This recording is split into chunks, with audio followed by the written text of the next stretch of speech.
Good afternoon, everyone. I'm Neil Love from Research to Practice. Welcome to Oncology Today and a special webinar. We're going to cover two topics today. We're going to revisit the issue of PARP inhibitors in ovarian cancer and then also talk about tumor treating fields as it relates to ovarian cancer, but also in general where it's heading.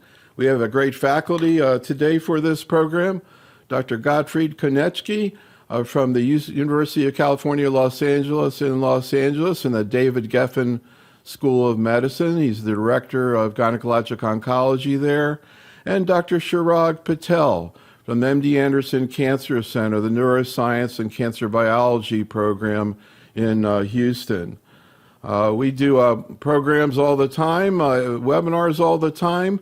And we also do audio programs, including this one from our Oncology Today series with Dr. Chirag, reviewing PARP inhibitors in ovarian cancer. It was really this program that spurred us to set up this follow-up program with Dr. Konecny to just really get into some of the things we talked about in more depth, because we found that a lot of people are finding what's going on in this area very confusing. And I'd say the same thing in general about tumor treating fields, at least to me. It seems like not too many people understand it, so I'm really looking forward to taking a dive into it today. We do webinars all the time. Next week, we'll continue our year in review series with Drs. Dorf and Sartor, focusing on prostate cancer, particularly all the presentations last week at the GU symposium, including some pretty cool new data sets on PARP inhibitors in prostate cancer. Then we'll be doing the kidney and bladder year in review program with Dr. Malowski and Professor Pals on March the 2nd. Again, we'll talk about some of the things presented at the GU symposium. On March the 7th, Dr. Tulane from Dana-Farber will continue our breast cancer series on ER-positive triple-negative disease. And then on the 8th, we're going to do a very interesting program, a follow-up to the GI symposium satellites that we did on GI and hepatocellular cancer. I met with two of the faculty from that series, recorded an interview, and not only are we putting these interviews out as programs, but we've invited 3 general medical oncologists to review some of the content. We're going to do that on March the 8th. Should be different and a lot of fun. March the 22nd, Dr. Strickler will continue with our colorectal series that we started last night with Dr. Liu. And then we will be heading out to the SGO meeting. We're doing 2 satellites, but these also will be broadcast live online as well as afterwards. One program on ovarian cancer again. Never talk about that, not only PARP, but also antibody drug conjugates. And then the next day, the 27th, what's about to become a real big topic in gynecologic oncology, first-line therapy, metastatic endometrial cancer. The SGO meeting is going to have 2 super hot papers adding IO to chemo first line. They're both positive, at least by press release. We'll get to see the data and talk about it. Could be a real sea change. But today we're going to talk about these 2 specific topics. And the way we're going to approach it is we're going to start out talking about tumor treating fields with Dr. Patel. Dr. Konecny is going to hang on, and I'm going to allow him or ask him to chime in with some questions, because I know he's very interested, as I think everybody is in gynecologic oncology, about tumor treating fields. I'll tell you, Chirag, that actually for the SGO meeting yesterday, I was getting some cases on video from gynecologic oncologists, and one of them actually presented a patient. We'll probably present this case at SGO of a patient with ovarian cancer who's on a trial combining tumor treating fields with paclitaxel. And I'll ask you about this because it's interesting. This woman has had a partial response, which is, she's on paclitaxel too, so you know, maybe that's related to it. But the thing I found interesting is I don't remember hearing too much about this with GBM, is she's having a lot of skin problems from, direct, I guess, effect of the electromagnets, and I'm curious what your experience has been. So that's kind of fresh in my mind because I heard about that yesterday. So Dr. Patel was nice enough to put together some of his slides. When we were doing this ovarian seminar and we were supposed to talk about tumor treating fields, I was looking it up and I found all kinds of great papers that you wrote. And I was so excited to finally find somebody, from a credible institution who really seemed to be deep into this. I'm going to tell you that my 2 questions and my goal here for this half an hour with you are 2 things. Personally, One is I want to get a better understanding of how this works, because to me, it's just like a mystery, and I got a feeling for a lot of other people. And also, I want to get a better feel for the quality of the clinical information in terms of the efficacy. I always get nervous when you see a lot of research where you're combining something with a known, therapy such as chemotherapy. So I really want you to convince me that this has an anti-tumor effect, because I love the idea that it's a new way to treat cancer. So that's my personal goal. And then when we get to the PARP part, it's just more in trying to figure out what's going on up front, and particularly with recurrent endometrial cancer. So with that, I'm going to just turn it over to Chirag and ask you to start out in this first section and try to explain to us how this therapy actually works. Well, sounds great. Thank you so much, Dr. Love, for the invitation. I hope I can, over the course of the presentation, address some of the questions you raised. Certainly, when it comes to the skin toxicity, that is really the #1 most frequent toxicity of the tumor treating fields for most of the indications. So we'll definitely address that as well today. So essentially, as we all are familiar with, the electromagnetic spectrum covers everything from gamma rays to long radio waves. And we use this a lot in medicine, both from the diagnostic perspective as well as a therapeutic perspective. So from the diagnostic perspective, we use X-rays, CT scans, MRI scans, ultrasound, optical coherence tomography, for example, in various branches of medicine. We also use electromagnetic spectrum for therapeutics as well. So there's a lot of active research now in the use of high-intensity focused ultrasound to try to open up the blood-brain barrier, which we know is a really big challenge to treating patients with glioblastoma and other brain tumors. What I'm going to focus on today, like you mentioned, Dr. Love, is the tumor treating fields, which really operates here at a frequency in the 10 to the 5th range, which is in the upper right-hand corner between the long wave and the AM radio wave frequency. And we'll talk about how it has been used in medicine, particularly in cancer therapy. So the tumor treating fields are electric fields that are alternating electric fields that span a frequency range of 100 to 300 kilohertz, which is 1 to 3 times 10 to the 5th hertz, with an intensity of anywhere from 1 to 4 volts per centimeter.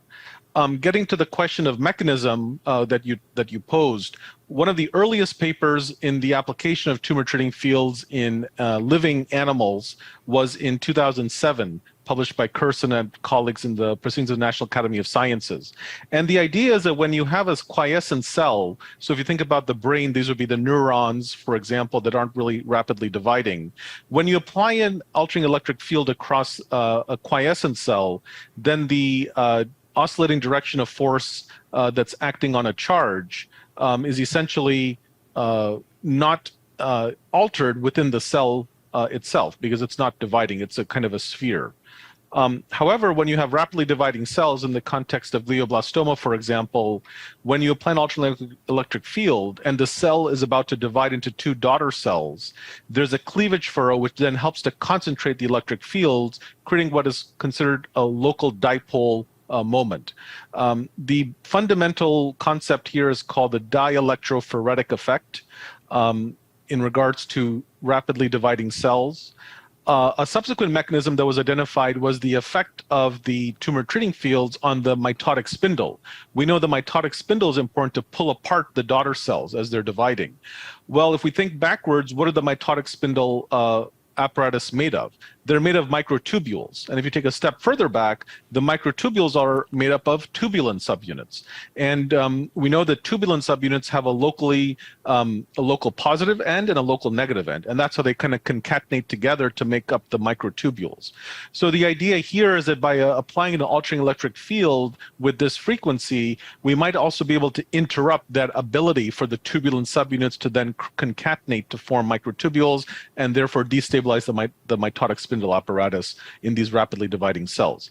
I will go over some subsequent mechanisms that have been identified as well, but this is one of the earliest data that shows the effect of the electric fields on cancer cells in cell culture. So this is not in vivo, although this paper did do a melanoma study in a subcutaneously implanted rodent model. But the idea is that over time, when you have these cancer cells that have a certain exponential growth rate, the application of the electric fields alone does reduce the rate of growth.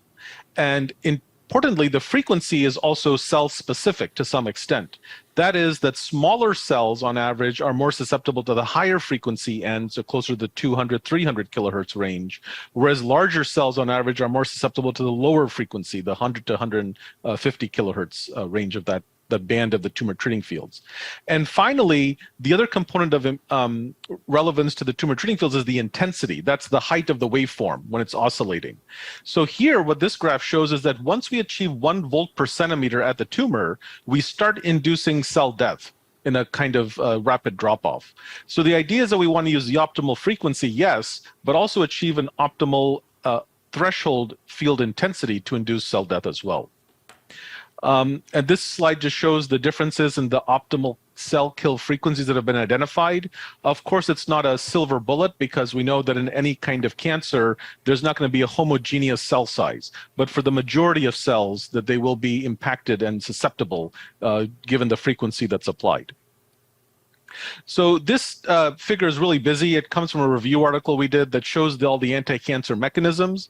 And suffice it to say, there have been, since 2007, a lot more that have been identified in regards to the effects of the TT fields on cells, not only affecting the cell membrane, ion flux into the cells, the cytoskeleton, the organelles themselves, but also affecting cell signaling pathways. There are antimitotic effects, effects on DNA damage, as well as impairing DNA repair. Also, there's been an increase in autophagy, increase in apoptosis. In fact, also the cell death that arises from the TT fields has been thought to be immunogenic, which helps the immune system to then detect, dying cancer cells. There's been an effect shown on migration invasion, which is particularly important in glioblastoma in reducing that. We also showed when I was a postdoc that the tumor treating fields alter cancer metabolism from the traditional abnormal glycolysis or so-called Warburg effect to maybe shifting it towards a closer to more traditional oxidative phosphorylation. And then also one of my colleagues in Germany has found an effect on the blood-brain barrier that is making it more leaky. This could actually help with getting therapies that we otherwise can't use. For example, platinum-based chemotherapies, which are much more effective against glioblastoma, but which otherwise just don't cross the blood-brain barrier. So I know this is kind of a slew of mechanisms identified, and as researchers are doing more studies, they're identifying even more. And so some have anti-cancer effects directly, some are indirect, and we can then, as we learn from the basic science, can maybe better leverage those findings to create even better outcomes for patients for clinical translation. So this cartoon here just shows the traditional or original, I guess you could say, mechanism that was identified in terms of mitotic spindle disruption. This one shows an example of what we had found with the membrane disruption, which then we believe could render the glioblastoma cells more susceptible to chemotherapies that traditionally don't cross the blood-brain barrier and cell membranes. Maybe we can just pause for a second before you go on. In a second, I want to give Gottfried a chance to sort of ask questions about what you've said so far. But first of all, I thought this was like a typo or something. But after doing hundreds of webinars, for the first time, I actually have a question for faculty that's from my technical person, Frank Cesarano, who does the video. So here's his question. I thought he was sending it to the wrong person. Can they do a frequency sweep to affect more cells, sweep from 100K to 300K? Just a thought. I have no idea what he's talking about. Does that make sense? Absolutely. That's an excellent question, actually. I'll just go back to this one here. So the tumor treating fields that have been, let's say, FDA approved for certain indications are a fixed frequency. So for example, for glioblastoma, it's only the 200 kilohertz frequency. For malignant pleural mesothelioma, it's only 150 kilohertz frequency. So we are thinking the same thing as along the lines of Frank. That is, what if we apply more frequencies? Could we then potentially target the cells that are maybe smaller than the average cell, the cells that are larger than the average cell? In order to be able to do that at a clinical level, you'd have to redo the entire clinical trial with that frequency sweep. We believe that there is some motivation for this because if you think about patients that have tremor disorders and they have deep brain stimulators implanted, there is a working range of the intensity of the current that can be applied for those patients. So it could stand to reason that maybe we could use that as a predicate to do a frequency sweep to better control the tumors after maybe a single frequency. So I think that's an excellent question and something that's under active research. So, Dr. McKenna in the chat room wants to know whether radiation therapy affects similar mechanisms that you just talked about. Absolutely. And so there have been studies preclinically that have found that whether you give the radiation before the electric fields or the radiation after the electric fields, there seems to be an, at minimum, additive, but in some cases, synergistic effect. And in fact, because of that, there's a current clinical trial underway right now where they're combining the electric fields with radiation and chemotherapy right after the patient has their resection for glioblastoma. So that's a clinical trial which we hope is going to result in even a bigger impact than giving the electric field with the chemotherapy during the adjuvant phase. I just throw in my question first, and I'll let you go, Gottfried, because I think this might relate to what Frank was saying. I'm not sure, but I guess at a very basic level, like when you put on the device, like how deep does it go? Like if you incidentally, there's a press release that there's a positive trial, second line non-small cell. So if that really, we haven't seen the data, but this could become all of a sudden a major issue in oncology. But like, so with GBM, you've got the thing on the person that they wear on the head with ovary.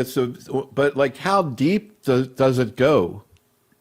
So that's a really good question. So essentially what happens is that you have two pairs of transducer arrays, left, right, and front and back. So essentially they're transmitting the electric field through the entire body from left to right and front and back. But as you're mentioning, there's an attenuation of the intensity of the field. So it is the maximum at the skin level where the electrodes are. And then as it goes through certain surfaces, so for example, when we're talking about glioblastoma, we have the skull, which does have a high conductivity. It actually does receive a lot of the electric field. And then you have a shunt through the cerebrospinal fluid, another liquid. Then getting to the brain, the glioblastoma itself, you might lose 50 to 60% of the intensity of the field strength. But the idea is that as long as we can achieve 1 volt per centimeter, this has been shown both in vitro and in animal models that does induce an anti-cancer efficacy. And so to your point, here, this is just a slide that shows the FDA approvals for tumor treating fields. In 2011, the tumor treating fields were approved as a monotherapy because there was a head-to-head study against physician's best choice chemotherapy for recurrent glioblastoma. Then they advanced to studying a newly diagnosed glioblastoma in combination with chemotherapy during the adjuvant phase. Then in 2019, there was an approval for malignant pleural mesothelioma at 150 kilohertz frequency.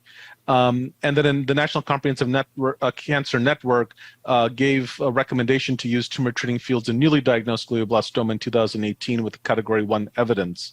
And as you mentioned, Dr. Love, now just last month, there's been a press release for this non-small cell lung cancer study with 150 kilohertz tumor treating fields. We don't have the data yet. We're hoping that they'll be published soon so we can assess for ourselves whether this really is a clinical impact. We could definitely use some help, second line non-small cell. Okay, Gottfried, representing people who graduated med school in the last 25 years. Maybe you have a different view of this. Any questions? Yeah, when I see sort of a figure that you showed previously with the many possible explanations of why this is an effective treatment, I always get a little suspicious, as that means we really don't know what it's doing. With your expertise, can you focus in on what you think is the critical mechanism? Is it an effect on the tumor cells? Is it on the microenvironment? Is it an immune-mediated effect? When things work, then often the mechanisms become very simple over time, and we can identify it. What that, is it an immune mechanism? Is it a direct effect on the mitotic spindles? Is there any data out there that will help us understand that? Yeah, I think you're absolutely right. I think, when we show that all these mechanisms exist, then it's almost like, well, then what's the question, like, okay, what's going on, right? And so I might just tweak or reframe your question a little bit to, one of the fundamental questions we're trying to look at in the lab is, what is the first, event? In other words, after the most minimum amount of exposure, what's that inciting mechanism that may trigger then a lot of these that we're observing? Because this figure really pulls from about 150 or so published papers in terms of people setting up different types of experimental models, whether it's, cell culture, animal, and looking at their endpoint of interest. So, if I had to guess in terms of the short time episode of electric fields exposure, it's probably not going to be the immunogenic cell death. It's probably not going to be the shift in metabolism, et cetera. I think it probably does go to some of those direct dielectrophoretic effects in rapidly dividing cells that is affecting the physical mitosis process through the cell cytoarchitecture. But again, that's something that we're studying very closely. One thing that we're doing in the lab is studying various cancer cell lines, ovarian, bladder, as well as glioblastoma, exposing them to the electric fields for various durations of time, taking the cells out, doing the lysates, and then doing proteomics on them, so we can then better understand what are some of the signaling cascades that are affected with a shorter duration, mid-term duration, and long-term duration. So that is yet to be determined. But to your point, you're absolutely right. I don't think we have that sequence of events yet.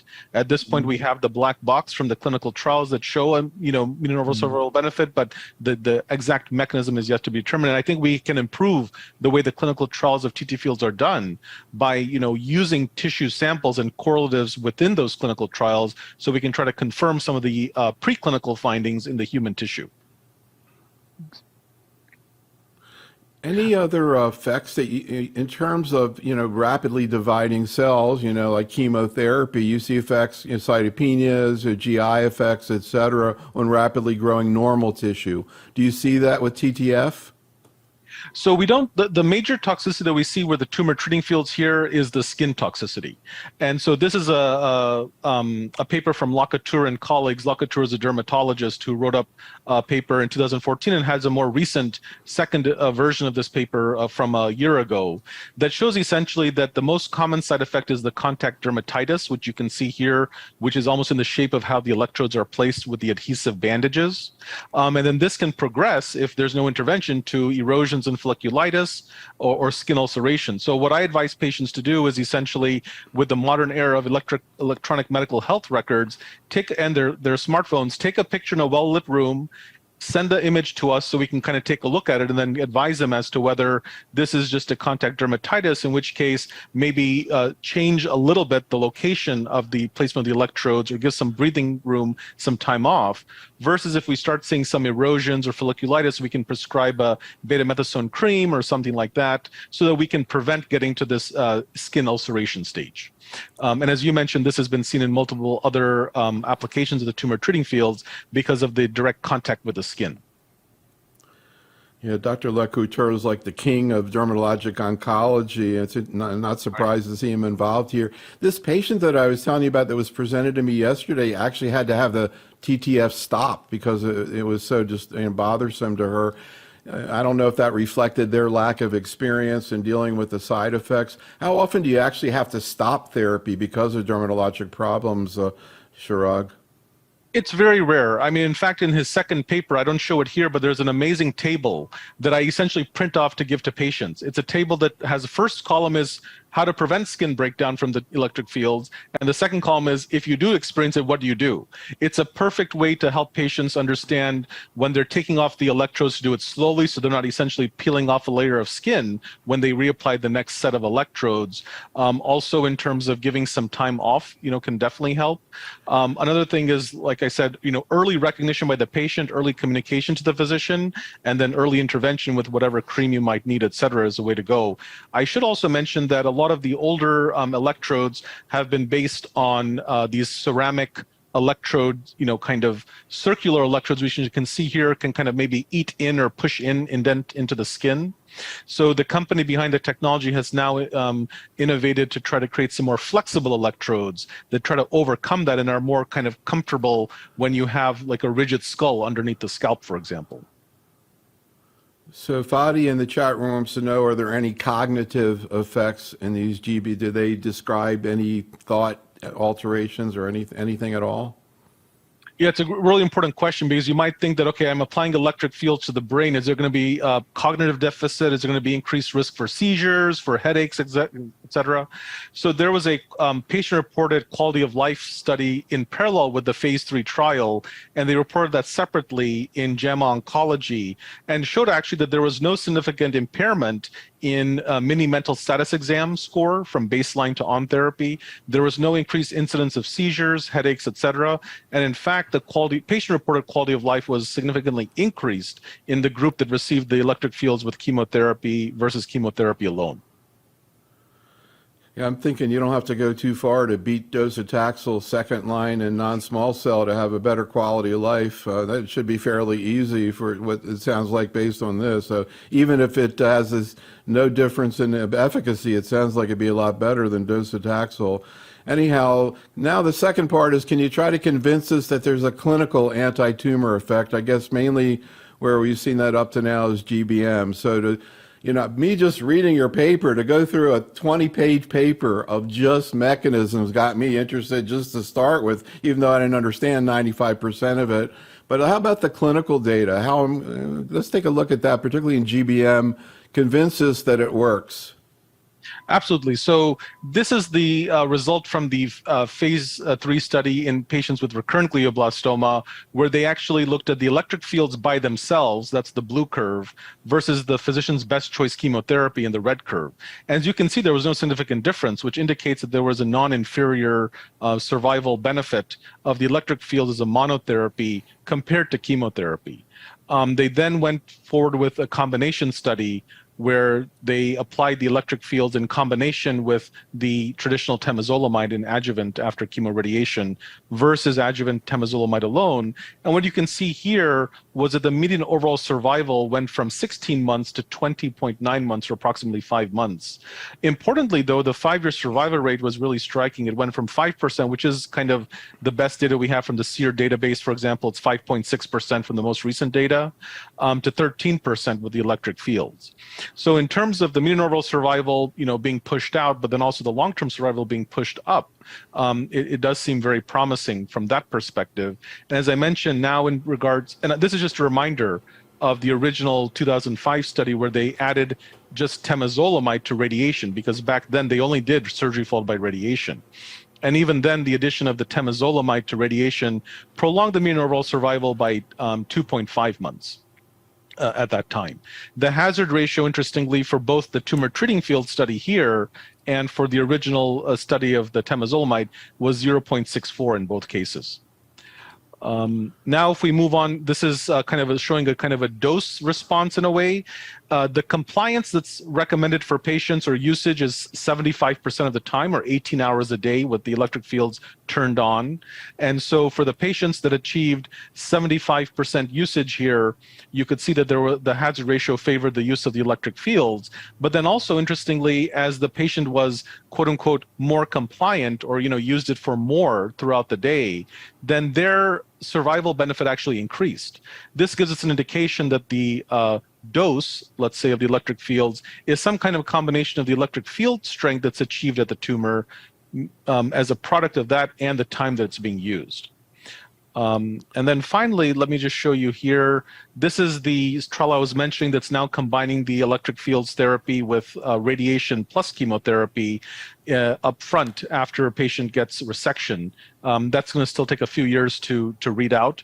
But to your point about other types of cancers that have been studied, I'll just skip through some of the planning. One thing I should mention is that we do get a report of our patients' monthly usage that helps us to understand whether they're achieving a benefit if they're meeting that 75% cutoff. It helps us to then encourage them or understand why they may not be using it, for example, to ensure that they're not suffering in using it, but that they're actually using it and getting a benefit from it. Because if they're not going to be using it for, let's say 60, 70% of the time, I just counsel patients not to use it because I don't think they're going to get a benefit just from a 50% or that kind of usage, for example. And then this is the study where the tumor treating fields was studied in malignant pleural mesothelioma. This was a single-arm phase 2 trial against a historical control where they combined the tumor treating fields with 150 kilohertz frequency plus either cisplatin or carboplatin plus pemetrexed with a mean overall survival of 18.2 months versus a historical control from 16 years earlier, which was 13.3 months. And so that was approved for that.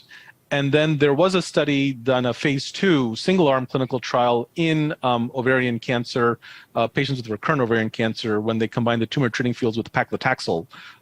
This was a small study of 31 patients where they applied it with 200 kilohertz.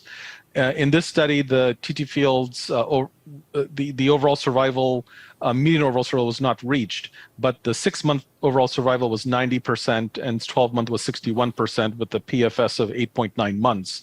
So based on that, they concluded that it was safe and it warranted a phase 3 trial, which is currently ongoing. And I wonder if maybe the case you're mentioning, Dr. Love, could have been a patient on that trial, for example. Yeah, for sure. It was, for sure. Yeah.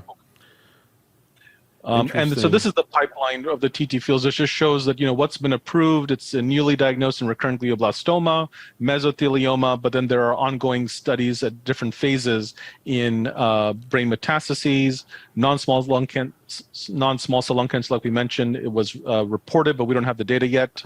And then also in pancreatic cancer, hepatocellular carcinoma, gastric adenocarcinoma, and ovarian cancer. So another question from the chat room is, I guess a question about almost like an abscopal effect. Can you see an anti-tumor benefit outside of the treating fields? Like if you're using it in the abdomen, can you see a benefit outside, in the chest, for example? It's a really great question. We don't have that kind of data. One thing that we're really interested in is, for example, this recently completed phase 3 study in non-small cell lung cancer. What will be really interesting to see is, were there any kind of reduction in brain metastases from application of the electric fields to the thorax, for example? Could that have helped with migration? Or some other type of effect like that. So I think in order to answer these really important questions, we need to be able to have access to and dig into the data, so we can really understand how much is a local control, similar to what is desired with radiation therapy, versus this other kind of more systemic effect where it's actually keeping the tumor where it's originally diagnosed and not allowing it to spread to other organs, for example. So here's the press release. Hopefully we'll see these data soon, and it'll be really interesting. Gottfried, any questions? We're going to let Chirag go in a second. Maybe you can go through one of the cases. But any questions first, Gottfried?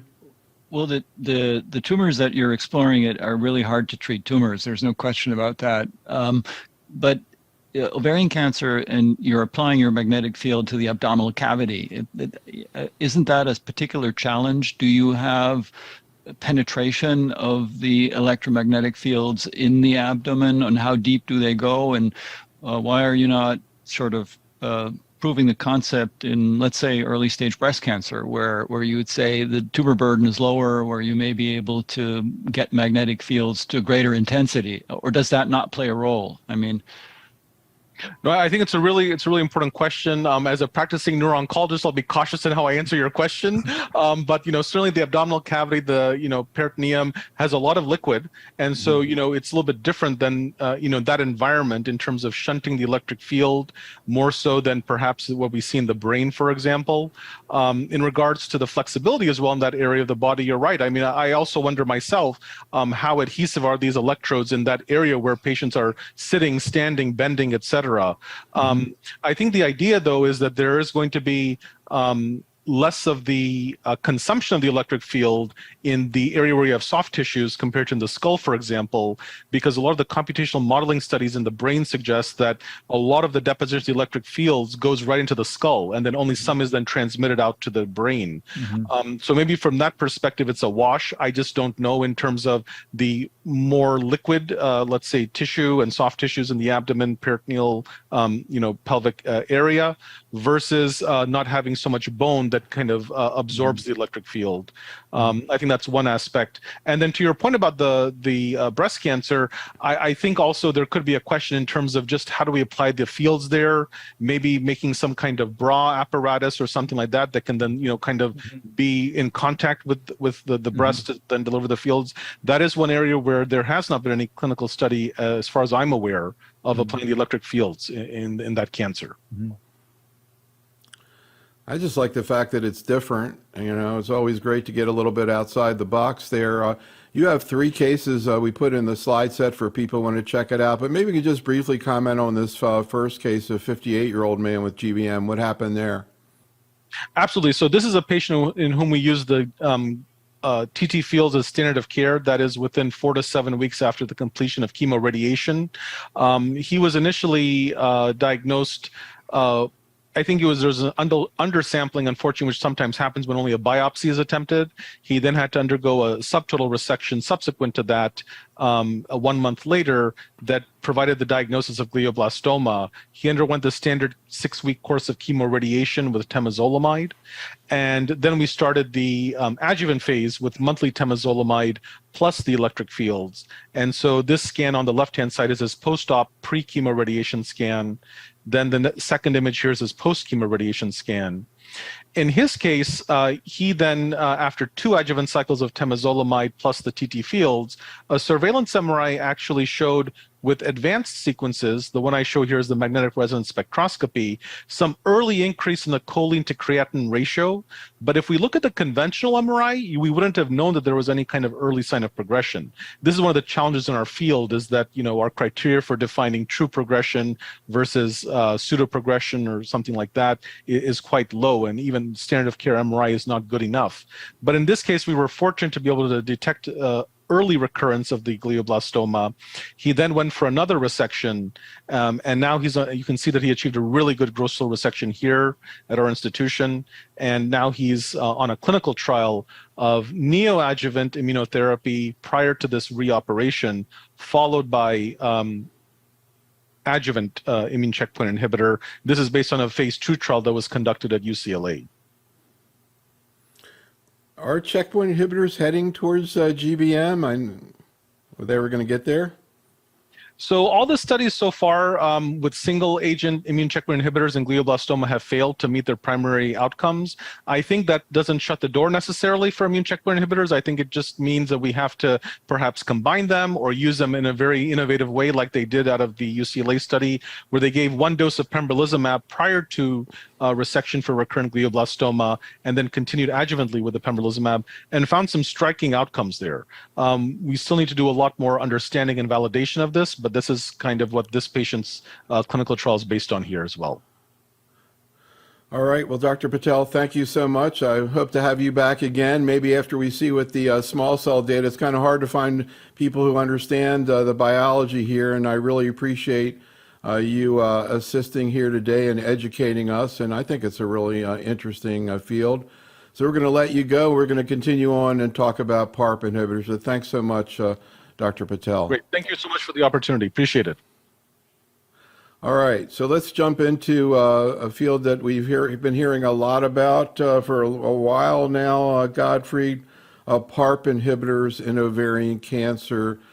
So we're going to just briefly update where we are in terms of upfront maintenance, but I'm particularly interested to get your take on what's going on with recurrent disease, the Dear Doctor letters, and kind of putting that all together. You sent us some of the slides that you use in your talk, and there's one in particular that I think really is informative. But before we get to that, just let's get a case on the table here. We've been talking about a lot of theory today, but let's get into a case. So you picked this case out as pretty typical of what's going on with management of ovarian cancer primarily.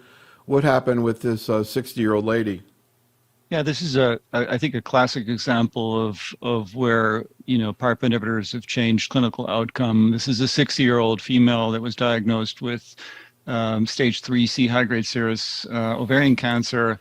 Usually diagnosed at advanced stages, no early warning signs. It was unique in that case that she presented with an abnormal uterine bleeding, had a DNC, no malignancy was found. However, elevated CA-125, unclear, abdominal findings, and then underwent an exploratory laparotomy, which confirmed the stage 3C, and got frontline chemotherapy with carboplatin, paclitaxel, and bevacizumab. Again, this was the preferred choice of the surgeon. She was then clearly tested as standard of care for a germline mutation and found to have a BRCA2 mutation, a premature truncation of the BRCA2 protein, inactivating BRCA2, and therefore was offered then per FDA label to start on a PARP inhibitor. And she started concurrent with the bevacizumab with 300 milligram BID. She did struggle with that dose, which led to fatigue. Before you get into Yeah. Before you get into what happened with her on the olaparib, let's just talk a little bit about the case, just to pick up on a couple of management points. You had told me that this patient actually initially was managed by someone else and then came into your care. Because when I saw it, the first thing I was wondering is, why did she go right to surgery and not have neoadjuvant therapy? And then the second question I have is, why did they give her bevacizumab?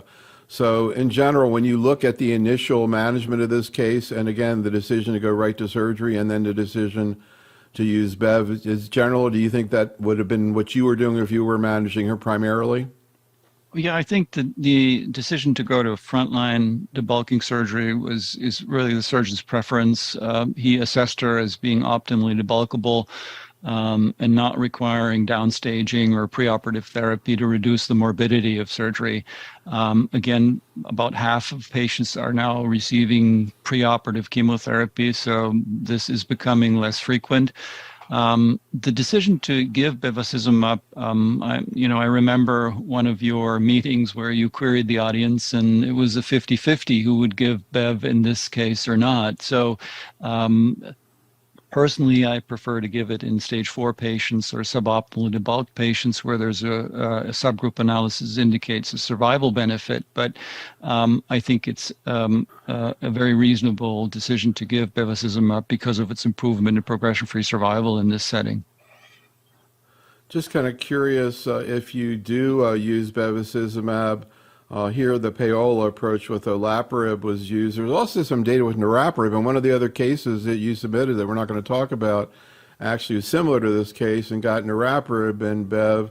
So I'm kind of curious, are you equally okay with using niraparib or olaparib with Bev, or you prefer olaparib? Well, the indication is strictly only given for the olaparib in combination with bevacizumab, but there is very good phase 2 data on niraparib with bevacizumab, and I believe it's NCCN compendia listed. So I think both are reasonable combination treatments. Of the two, of course, in the setting of a BRCA mutation, my priority is always using the PARP inhibitor, and whether you add Bev or not is then the secondary question to address. But most importantly, you want to be securing that the patients are on a PARP inhibitor in the setting of a germline or somatic BRCA mutation. So, yeah, I wanted to try to tease out, we've used every possible, we've done so many, programs on PARP, and yet it still is something people have so many questions about. Particularly since the Athena data came out last year with rucaparib and, a lot of the Dear Doctor letters going out. But maybe maybe can do it this way. What would prompt you to say, you're getting a PARP inhibitor? That is standard of care, no question about it. I certainly hear that when I hear about BRCA, either germline or somatic, as you said. But what other alterations will get you to enthusiastically say to the patient, you really ought to take this pretty much for sure? For example, PALB2, other mutations. What about just HRD? How strongly do you feel about using PARP in these scenarios, all the way down to HR proficient? Yeah, I think a great question. And a lot of us have seen conflicting data being shared through Dear Doctor letters on, changes of an outcome, negative survival improvement.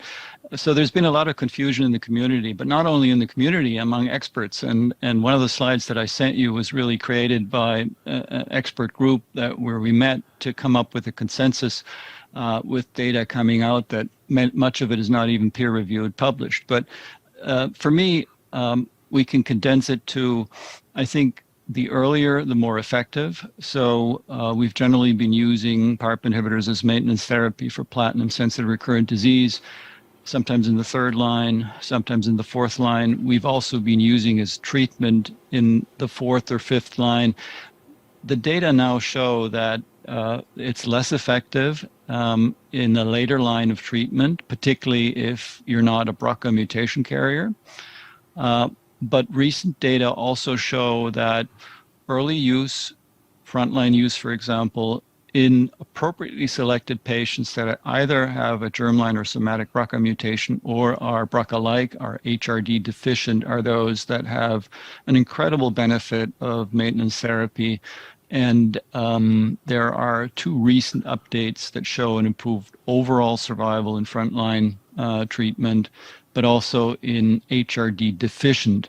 This is a slide that I credit to Deb Armstrong, as we had a call where we tried to sort out, where do the indications stand? And I can guide you through this a little bit. On the top line, you see the studies that were conducted in BRCA mutation carriers. And clearly the SOLO-1 and SOLO-2 have demonstrated outstanding activity of adding olaparib to frontline chemotherapy in BRCA mutation carriers, or as in SOLO-2. Those data remain. They are follow-up studies with improved survival. So this is proof that use of a PARP inhibitor in the frontline setting in a BRCA mutation carrier or at first recurrence is beneficial for patients. The interesting thing that the use of a PARP inhibitor in the treatment setting, as done in SOLO-3, where olaparib was compared with chemotherapy, or in Aerial 4, where rucaparib was compared with chemotherapy, which initially showed superiority over chemotherapy, have now presented survival data. And it was surprising to see that the survival was actually worse in those that received the PARP inhibitor, suggesting that maybe using a PARP inhibitor had a detrimental effect on the ability to treat patients subsequently, and that we were not capturing, the true benefit by just reporting response rates or progression-free survival. And so the FDA pulled the indications for treatment use in BRCA mutation carriers based on the negative survival data in SOLO-3 and Aerial 4.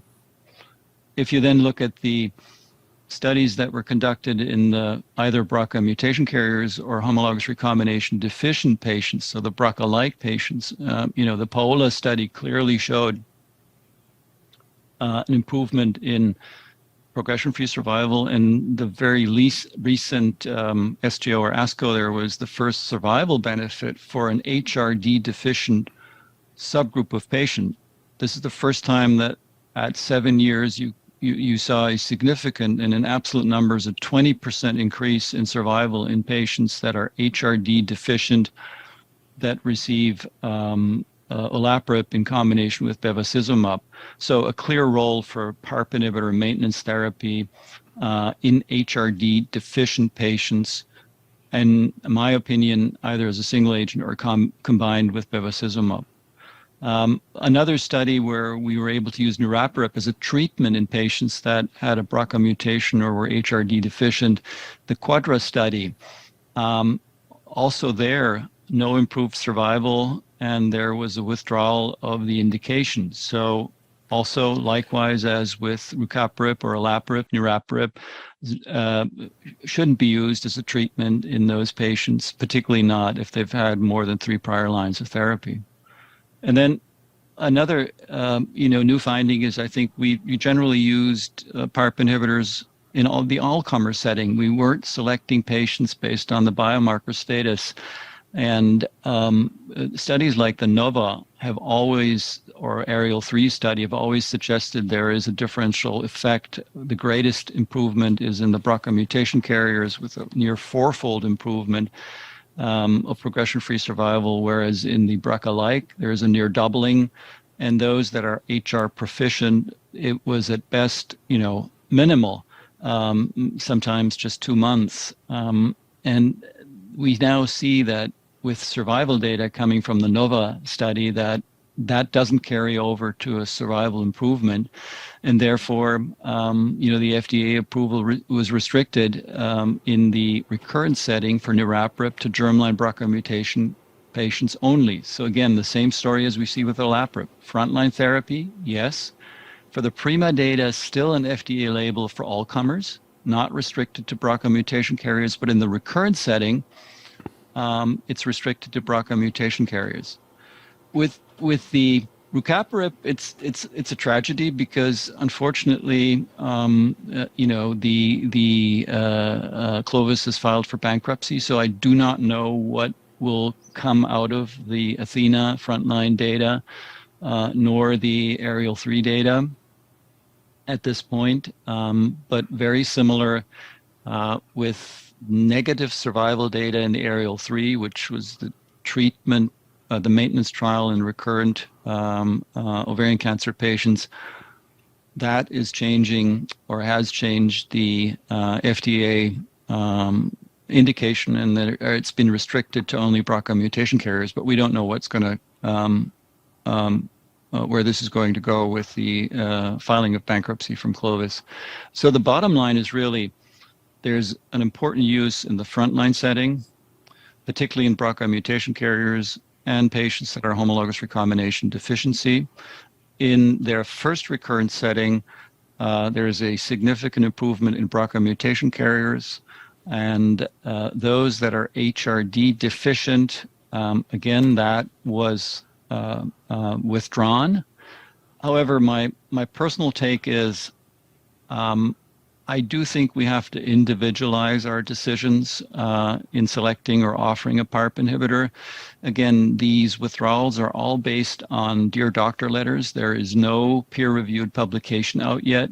We don't necessarily have the data to differentiate between a patient who's had 2 prior lines or 3 prior lines. Is there a difference there? So I think we need to see a little more granularity of the data.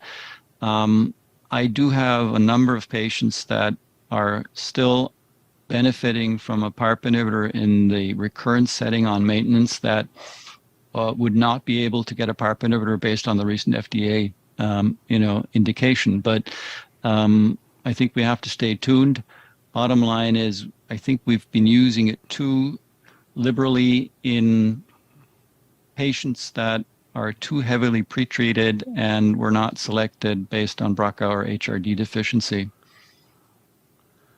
So many questions. Let's try to run through a whole bunch of them. I'm going to get back to your patient in a second and get into the issue of tolerance. So first of all, Nicholas in the chat room has a 40-year-old woman, BRCA1 positive, extensive peritoneal carcinomatosis, large pelvic mass, having a really good response to carbotaxol Bev. She went to surgery, debulked on olaparib Bev, and doing well.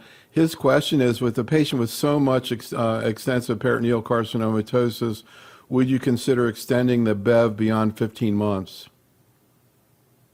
I think there's good data from a European study which compared 1 year versus 2 years of Bev, which was negative. It's an AGO study.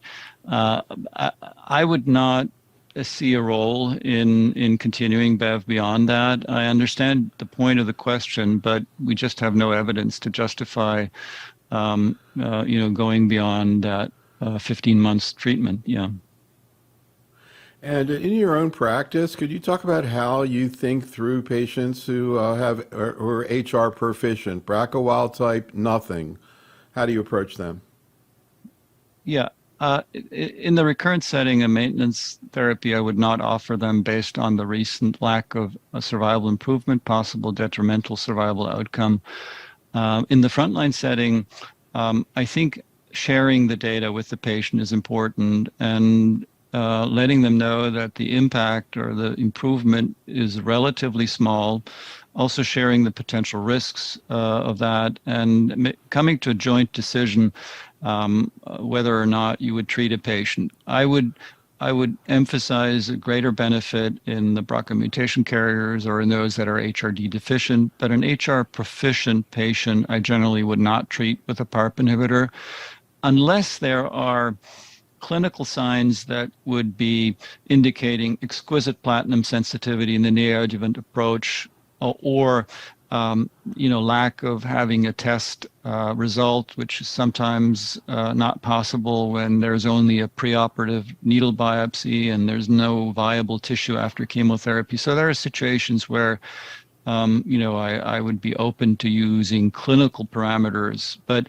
in general, an HR proficient, we have enough data now to show that there will be no survival benefit, and whether that treatment is worth improving PFS for 2, 3, 4 months at best. That's something that you should share with your patient.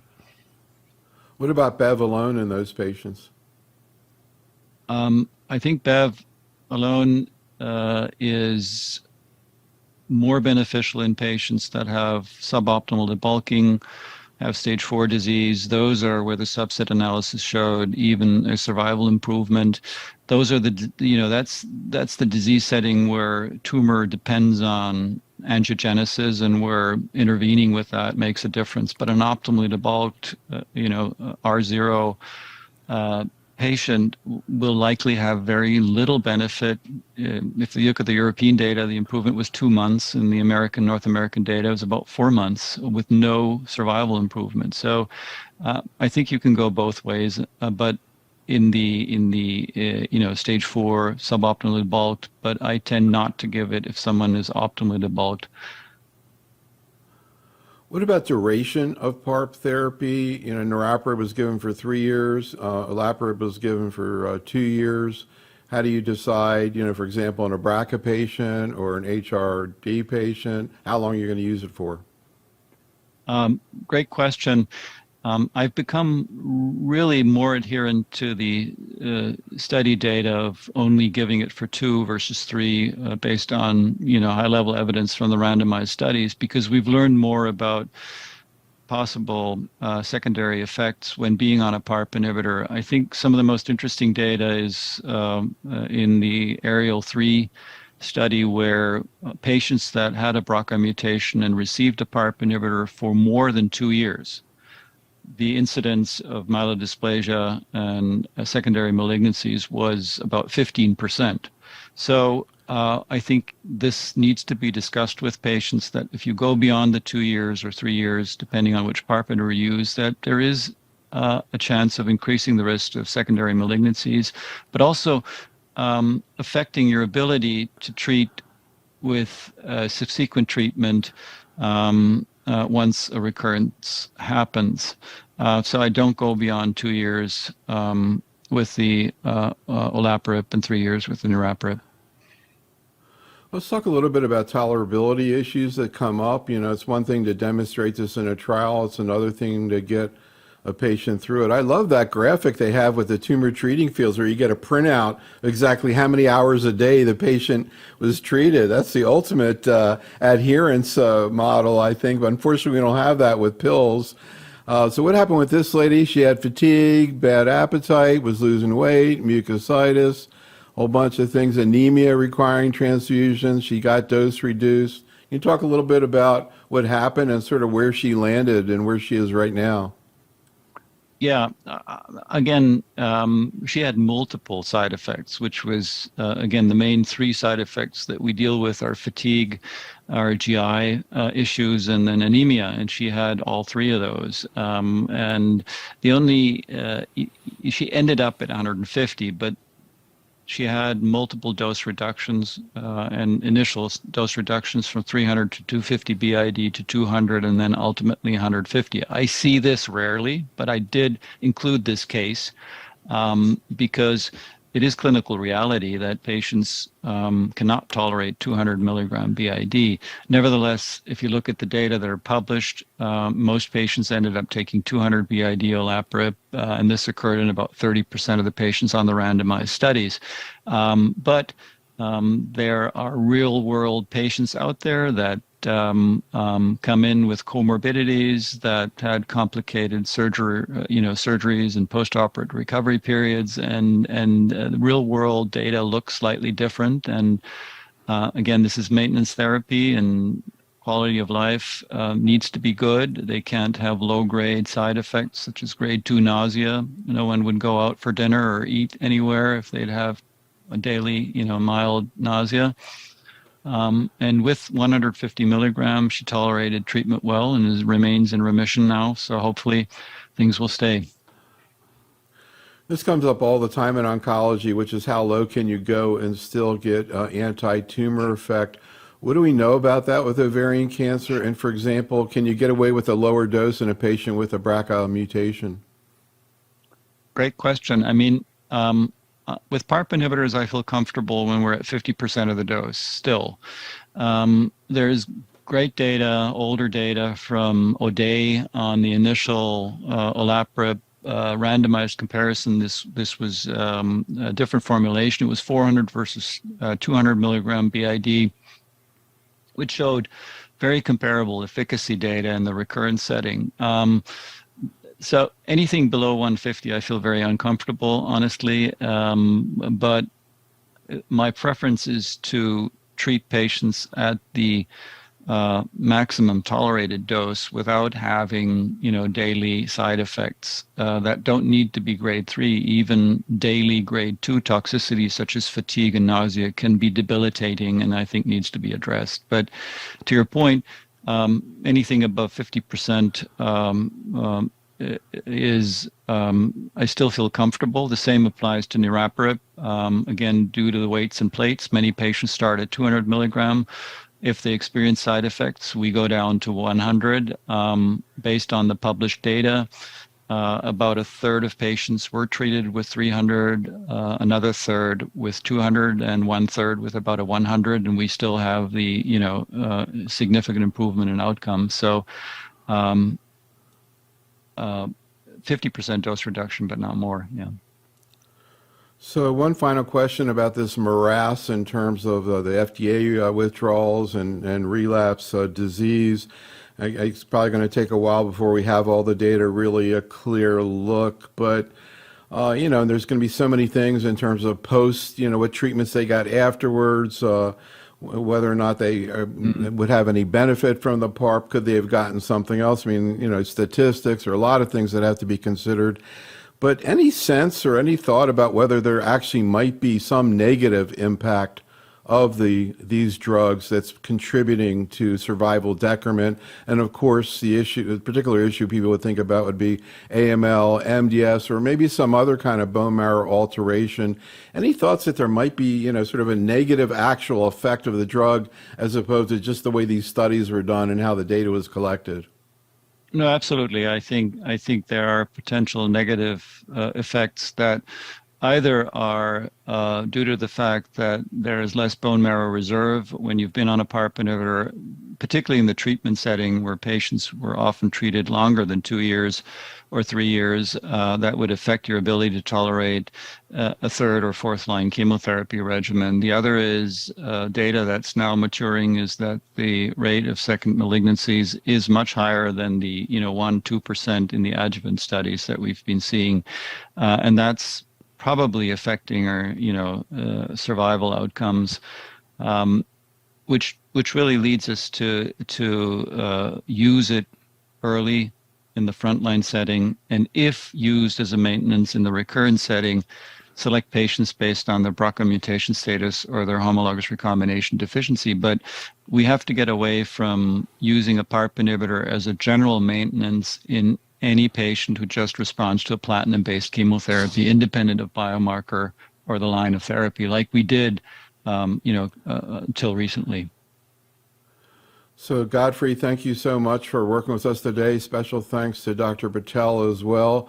Audience, thank you for attending. You want to hear more about PARP inhibitors? Come back next week, our prostate cancer program. That is really getting wild. We had a couple major studies just presented last week at GU ASCO that are going to be very interesting to consider. We're going to talk about lutetium also and all the other things going on in prostate cancer, but it'll be interesting to contrast. I was telling Dr. Sartor all the crazy things going on here, and it's really interesting to compare and contrast. Be safe, stay well, and have a great night. Thanks so much, Gottfried. Thank you.